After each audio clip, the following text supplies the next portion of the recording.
Hi friends, నేను మీ వెంకటేశ్వర రెడ్డి. మరి ఈ వీడియోలో 7th class Telugu new syllabus base చేసుకొని 2021 సిలబస్ కు అనుగుణంగా 9th లెసన్ హితోక్తులు మరి చాలా ఇంపార్టెంట్ టాపిక్. మరి ఈ పాఠ్యభాగంలో ఇచ్చినటువంటి ప్రక్రియ, ఇతివృత్తము, కవి పరిచయము, పాఠ్యభాగంలో ముఖ్యమైన అంశాలతో పాటు టెక్స్ట్ బుక్ లో ఇచ్చినటువంటి కంప్లీట్ వ్యాకరణము డిస్కస్ చేయడం అయితే జరిగింది. మరి వీడియో స్టార్ట్ చేసే ముందు ఒక చిన్న విషయం ఫ్రెండ్స్, మనం ఎస్జిటి ని బేస్ చేసుకొని కంప్లీట్ వీడియోస్ తో పాటు ఆన్లైన్ ఎగ్జామ్స్ ఒక షెడ్యూల్ ప్రకారం నిర్వహిస్తున్నాము. ఎవరికైనా బిల్లింగ్ ఉంటే నా నెంబర్ కి కాల్ ఆర్ మెసేజ్ చేయగలరు. మరి నా నెంబర్ 8341949272. అదే విధంగా ఇండివిజువల్ ప్యాకేజెస్ వచ్చేసరికి అది Telugu, psychology, maths individual packages కావాలి అనుకున్న వాళ్ళకి కేవలము 200 రూపీస్ ఫ్రెండ్స్. మరి లేట్ చేయొద్దు, మీ ప్రిపరేషన్ ఎప్పటికీ కొనసాగిస్తూనే ఉండండి. మీరు సక్సెస్ కావాలని ఆశిస్తున్నాను. మరి లేట్ చేయకుండా టాపిక్ లోకి వెళ్తే, మరి హితోక్తులు అంటున్నాం. మరి హితోక్తులు పాఠ్యభాగ ప్రక్రియ, ఇతివృత్తం మనం ఒక్కసారి అబ్జర్వ్ చేస్తే, మరి హితోక్తులు పాఠ్యభాగ ప్రక్రియ వచ్చేసరికి అనువాదం, ఇతివృత్తం వచ్చేసరికి నైతిక విలువలు. Some times exam point of view లో డైరెక్ట్ గా అడుగుతున్నాడు, ఇదే రివర్స్ లో కూడా టచ్ చేస్తున్నాడు ఫ్రెండ్స్. మీరు లాస్ట్ ఇయర్ క్వశ్చన్ పేపర్స్ ఒక్కసారి అబ్జర్వ్ చేస్తే ఒక ఉద్దేశం ఇచ్చేసి ఆ ఉద్దేశము ఏ పాఠ్య భాగానికి సంబంధించినది అడిగాడు. అవి 8th క్లాస్ కి ఎక్కువగా టచ్ చేస్తున్నాడు. అంటే ఏదైనా ఒక ఉద్దేశం ఇచ్చేసి ఆ ఉద్దేశము ఏ పాఠ్య భాగానికి సంబంధించినది. సో క్వశ్చన్స్ ఎలాగైనా అడగచ్చు. మీరు చదివేదేదో పర్ఫెక్ట్ గా చదవండి, నెంబర్ ఆఫ్ టైమ్స్ రివిజన్ చేయండి.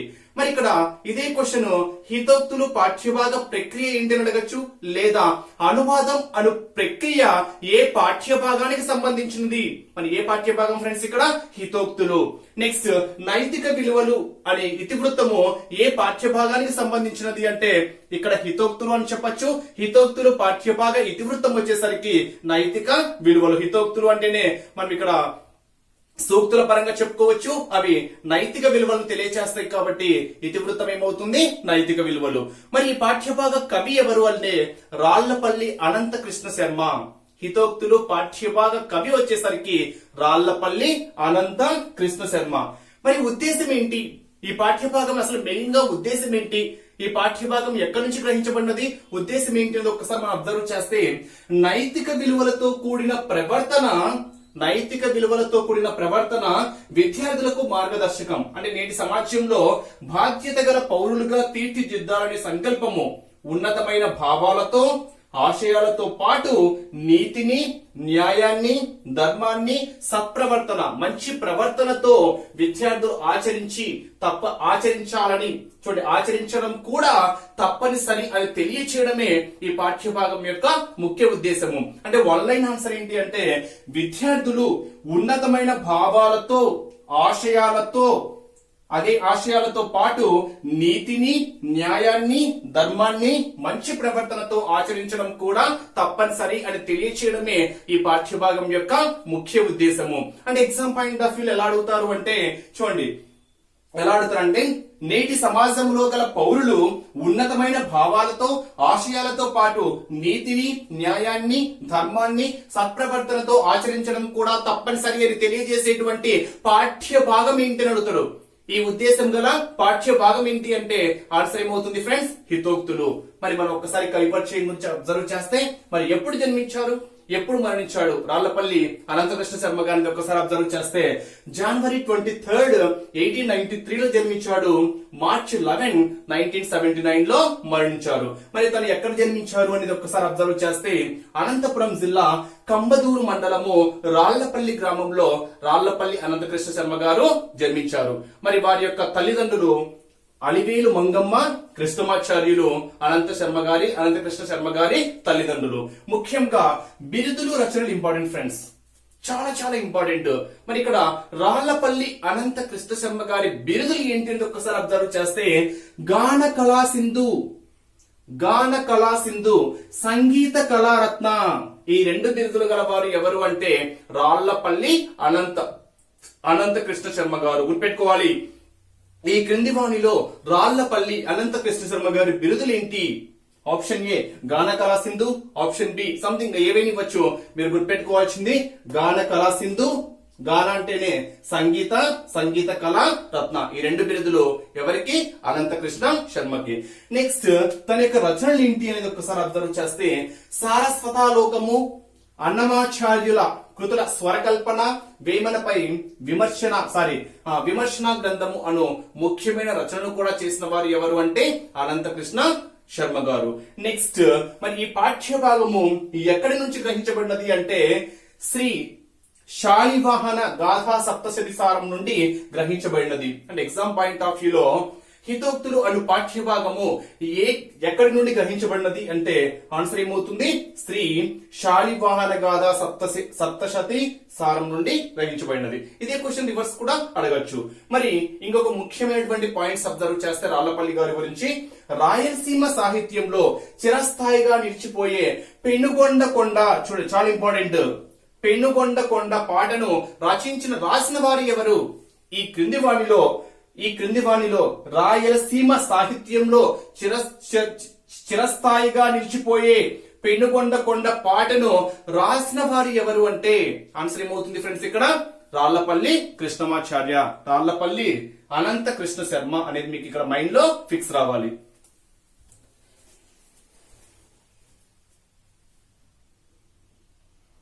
కవి మరి పాఠ్యభాగంలో ఉండేటువంటి అంశాలు, హితోక్తులను కవి ఏ విధంగా వర్ణించాడు? చాలా బాగా వర్ణించాడు ఫ్రెండ్స్ కవి. మరి ఏ విధంగా వర్ణించాడు ఒకసారి అబ్జర్వ్ చేస్తే, చెడ్డవారితో చేసే స్నేహము నీటి మీద రాతబడ్డిది, అది అప్పుడే నశిస్తుంది. అంటే ఇక్కడ ఎగ్జామ్ పాయింట్ ఆఫ్ వ్యూలో ఇలా దీన్నే క్వశ్చన్ ఏ విధంగా అడుగుతో చూడండి.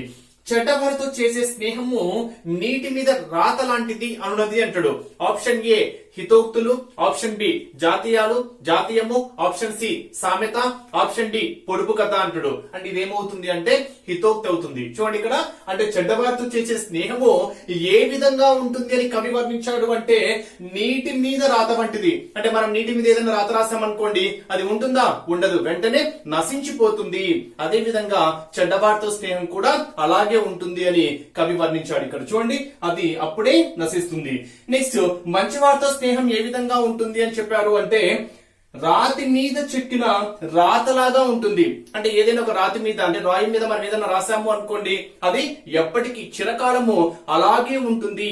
అంటే మంచివారితో స్నేహము మంచిది అని క్లియర్ గా చెప్పడము జరిగింది. అంటే ఇక్కడ ఎగ్జామ్ పాయింట్ ఆఫ్ వ్యూలో మంచివారితో చేసే స్నేహము రాతి మీద చెక్కిన రాతలాగి చిరకాలం ఉంటుంది అన్నది ఆప్షన్ ఏ జాతీయము, ఆప్షన్ బి సామెత, ఆప్షన్ డి పొడుపు కథ, ఆప్షన్ డి హితోక్తి. సో ఆన్సర్ ఏమవుతుంది? హితోక్తులు అవుతుంది.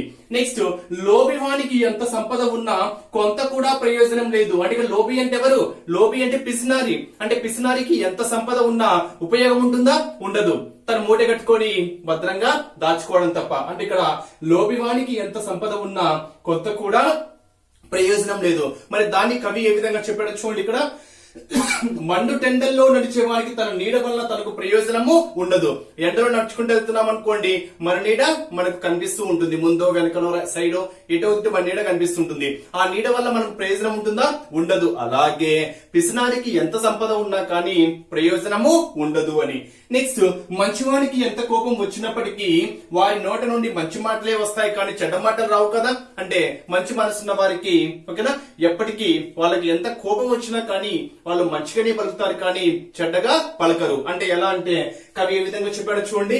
విషంతో నిండిన రాహు నోటిలో చిక్కిన చంద్రుడు అమృతాన్ని కురిపిస్తాడు కానీ విషాన్ని చిందించడు కదా. అంటే ఎంత కోపం ఉన్నా కానీ ఓకేనా మంచివాడు తన నోటి నుంచి చెడు మాటలు మాట్లాడు, మంచి మాటలే మాట్లాడుతాడు కదా అని చెప్పాడు.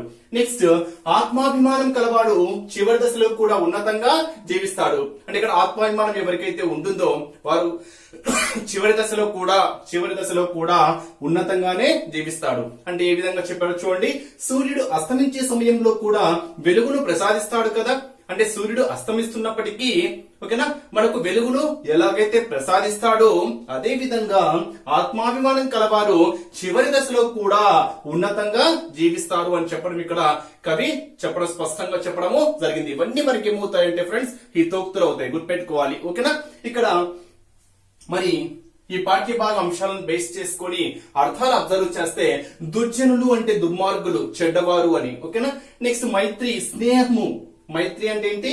స్నేహము, నెయ్యం అని కూడా చెప్పుకోవచ్చు. లోభి అంటే ఇప్పుడే చెప్పాను కదా పిసినారి అని. సిరి ధనము సంపద అంటే ఇది పర్యాయ పదాల గురించి చెప్పుకోవచ్చు.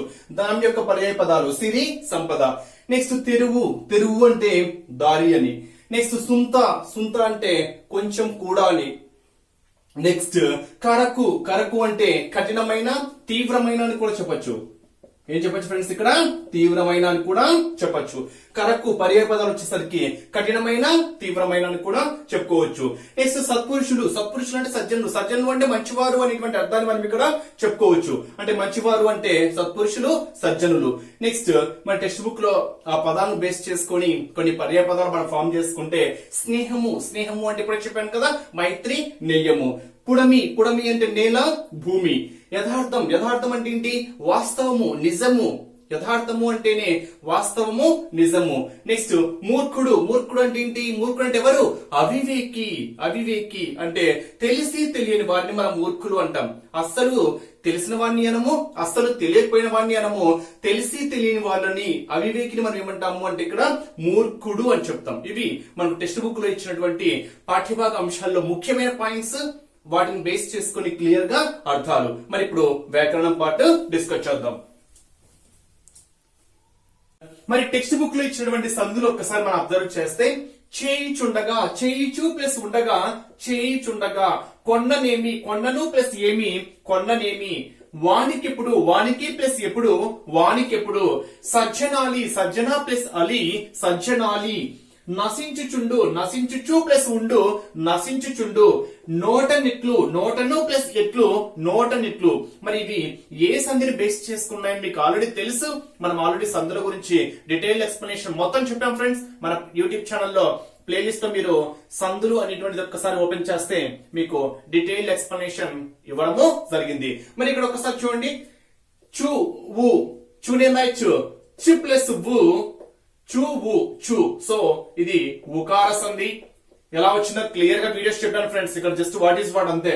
ను, ను ప్లస్ వు, ను ఏ, నే. ను ప్లస్ ఏ, నే. ఇది కూడా ఏమవుతుంది, ఉకార సంధి. నెక్స్ట్ దానికి క్ ప్లస్ ఈ, కి ఏ, కి క్ ప్లస్ ఏ, కే. ఈ ఇకార సంధి. నెక్స్ట్ సజ్జన ప్లస్ అలి, సజ్జనాలి. ఆ దీర్ఘం వచ్చింది కాబట్టి సవర్ణ దీర్ఘ సంధి, సవర్ణ దీర్ఘ సంధి. నెక్స్ట్ నశించుచు, చు, చు ప్లస్ వు, చు ప్లస్ వు, చు ప్లస్ వు, చు. నశించుచుండు, వు ఉకార సంధి. నెక్స్ట్ నోటను, ను ప్లస్ వు, ను ఏ, నే. ను ప్లస్ ఏ, నే. నోటనెట్లు. ఇది కూడా వు ఉకార సంధి. అంటే ఏంటో మీకు డీటెయిల్ ఎక్స్ప్లెనేషన్ ఇచ్చాను ఫ్రెండ్స్. మళ్ళీ అంత డీటెయిల్ ఎక్స్ప్లెనేషన్ అయితే అవసరం లేదంటే ఫస్ట్ వన్ ఉకార, ఉకార, ఇకార, సవర్ణ, ఉకార, ఉకార. ఇవి టెక్స్ట్ బుక్ లో ఇచ్చినటువంటి సంధులు. మీరు ఒకసారి అబ్జర్వ్ చేసి ముందు అక్కడ ఉకార సంధి ఏంటంటి, ఇత్వ సంధి ఏంటంటే ఇకార, ఉకార, సవర్ణ అంటే ఏంటో అక్కడ చూసిన తర్వాత కావాలంటే అబ్జర్వ్ చేసుకోండి, మీకు క్లియర్ గా అర్థమవుతాయి. నెక్స్ట్ ఇక్కడ చూడండి, ఇక్కడ కొంచెం కన్ఫ్యూజ్ లో ఇచ్చాడు. ఆ సంధి ఏంటో మీకు క్లియర్ గా అర్థమైంటుంది. చాలా వరకు ఇవి అర్థం చేసుకోకపోతే చాలా కష్టం ఫ్రెండ్స్. చాలా ఇంపార్టెంట్ టాపిక్. చూడండి ఇక్కడ పూర్వ పదములోని చివరిది ఒకటి ధృతం వచ్చింది. చూడండి ఇక్కడ అన్న ధృతము అంటాం దీన్ని. ఓకేనా, పూర్వ పదంలో చివర అన్న అనేటువంటి ధృతం వచ్చింది. నెక్స్ట్ పరపదంలో మీకు ఏమొచ్చినాయి చూడండి, కచట తపలు, కచట తపలు. ఏమిటి, క చ ట త ప అనేటువంటి పరుషాలు వచ్చాయి చూడండి. అక్కడ మీకు ఆన్సర్ వచ్చేసి ఉంటుంది. ఏ సంధి అది? ఎస్, మీరు అనుకున్నది 100% కరెక్ట్ ఫ్రెండ్స్. ఆ సంధి ఏంటి అంటే సరళాదేశ సంధి. ఏ సంధి? ఇవన్నీ ఎగ్జాంపుల్స్ సరళాదేశ సంధి. అంటే పూర్వపదంలో ఉన్నటువంటి ధృతం వచ్చింది, పరపదంలో ఏమొచ్చాయి ఇక్కడ చూడండి, పరుషాలు వచ్చాయి. కచరితపురం అనేటువంటి పరుషాలు వచ్చి ఆ సంధి చేయడం వల్ల మనకి అక్కడ ఏమొచ్చిందో చూడండి, చా జా ఫామ్ అయింది, చా బదులు జా. నెక్స్ట్ కా బదులు డా, కా డాగా మారుతుంది, తా అనేది దాగా మారుతుంది, పా అనేది బాగా మారుతుంది. అంటే అలా చేంజ్ అయితే అది ఏ సంధిని బేస్ చేసుకుంటుంది? గసడ దవాదేశ సంధి. సారీ, సరళదేశ సంధి. ఏ సంధి? సరళదేశ సంధి. దీని యొక్క ఎక్స్ప్లెనేషన్ క్లియర్ గా మీకు ఆల్రెడీ యూట్యూబ్ ఛానల్లో ఉంది కాబట్టి జస్ట్ బ్రీఫ్ ఎక్స్ప్లెనేషన్ ఇవ్వడం అయితే జరిగింది. టెక్స్ట్ బుక్ లో రాళ్లపల్లి అనంతకృష్ణ శర్మ గారి వ్యాసాలేంటి, తను స్వరపరిచినటువంటి అన్నమయ్య కీర్తనలేంటి, ఉపాధ్యాయుల సూచన పరంగా అవి కూడా మనం ఎక్స్ప్లెనేషన్ అయితే ఇవ్వడము జరిగింది. ఇందాక చెప్పినటువంటి సరళదేశ సంధి యొక్క మరొక పేరు ఏంటంటే ధృత ప్రకృతిక అని కూడా అంటారు ఫ్రెండ్స్. ధృత ప్రకృతిక సంధి అంటే అర్థం ఏంటి అంటే సరళాదేశ సంధి, అది కూడా గుర్తుపెట్టుకోండి. మరి ఇక్కడ టెక్స్ట్ బుక్ లో ఒక విభక్తి గురించి ఇచ్చాడు, షష్ఠీ విభక్తి గురించి ఇచ్చాడు. మరి షష్ఠీ విభక్తి అంటే మీకు ప్రత్యయాలు మీకు నోటెడ్ అయి ఉంటాయని అనుకుంటున్నా. కిన్ యొక్క లోపల షష్ఠీ తత్పురుష సమాసము అంటే షష్ఠీ విభక్తి యొక్క ప్రత్యయాలు ఏంటి? కిన్ యొక్క లోపల. మరి టెక్స్ట్ బుక్ లో ఇచ్చిన ఒకసారి చూడండి. మానవ మానసము, మానవుని యొక్క మానసము. ఎవరి యొక్క మానసము? మానవుని యొక్క అంటే ఇది షష్ఠి. నెక్స్ట్ కింకిణీ ధ్వనులు. ఎవరి యొక్క ధ్వనులు? కింకిణుల యొక్క ధ్వనులు. కింకిణుల యొక్క ధ్వనులు యొక్క వచ్చింది కాబట్టి ఇక్కడ యొక్క అనేటువంటి ప్రత్యయము ఏ విభక్తికి సంబంధించింది అంటే షష్ఠి విభక్తికి సంబంధించింది. నెక్స్ట్ సూర్యాత్మజ అంటే ఎవరి యొక్క కుమార్తె? సూర్యుని యొక్క కుమార్తె అంటే యొక్క అనేటువంటి ప్రత్యయం వచ్చింది కాబట్టి ఇది కూడా ఏ విభక్తికి సంబంధించింది అంటే షష్ఠి విభక్తి. అంటే కిన్ కున్ యొక్క లోపల అనేటువంటి విభక్తులు వస్తే అది ఏ విభక్తికి ఆ ప్రత్యయాలు వస్తే ఏ విభక్తికి సంబంధించింది అంటే షష్ఠి విభక్తికి సంబంధించింది. ఓకేనా. నెక్స్ట్ ఇక్కడ రాళ్లపల్లి అనంత కృష్ణ శర్మ గారి వ్యాసాలు ఒక్కసారి మనం అబ్జర్వ్ చేస్తే రాయల్ నాటి రసకథ, నిగమ శర్మ అక్క, వేమన హాస్యము, త్యాగయ్య గారి నాదసుధారసము, తిక్కన తీర్చిన సీతమ్మ, రంగనాథ రామాయణం, నెక్స్ట్ నాచన సోముని నవీన గుణములు, వేమన, ఇవన్నీ ఎవరి యొక్క వ్యాసాలు అంటే రాళ్లపల్లి అనంత కృష్ణ శర్మ గారి వ్యాసాలు. మరి అన్నమయ్య సంకీర్తనలు కొన్ని స్వరపరిచారు రాళ్లపల్లి గారు. మరి అవి ఏంటి అని ఒకసారి అబ్జర్వ్ చేస్తే అదిగో అల్లదిగో హిందోల తాళం ఆది తాళం, నెక్స్ట్ హిందోల రాగం ఆది తాళం, అలరులు కురియగా శంకరాభరణ రాగం ఆది తాళం, ఇప్పుడిటు భూపాల రాగం జంపె తాళం, ఉయ్యాల ఉయ్యాల మధ్యమామితి రాగం ఆది తాళం, చేరి కొలువరు శ్రీరాగం మిత్రచాపు తాళం, నెక్స్ట్ పలుకు తేనెల కర్ణాటక దేవగాంధారి కండచాపు తాళం, నెక్స్ట్ బ్రహ్మ కడిగిన పాదము ముఖారి ఆది తాళం, భావములోన శుద్ధ ధన్యాసి ఆది తాళం. ఇవన్నీ ఎవరు స్వరపరిచినటువంటి అన్నమయ్య సంకీర్తనలు అంటే రాళ్లపల్లి అనంత కృష్ణ శర్మ గారు స్వరపరిచినటువంటి అన్నమయ్య సంకీర్తనలు. ఇవి టెక్స్ట్ బుక్ లో ఉండేటువంటి each and every point explanation అయితే ఇవ్వడము జరిగింది.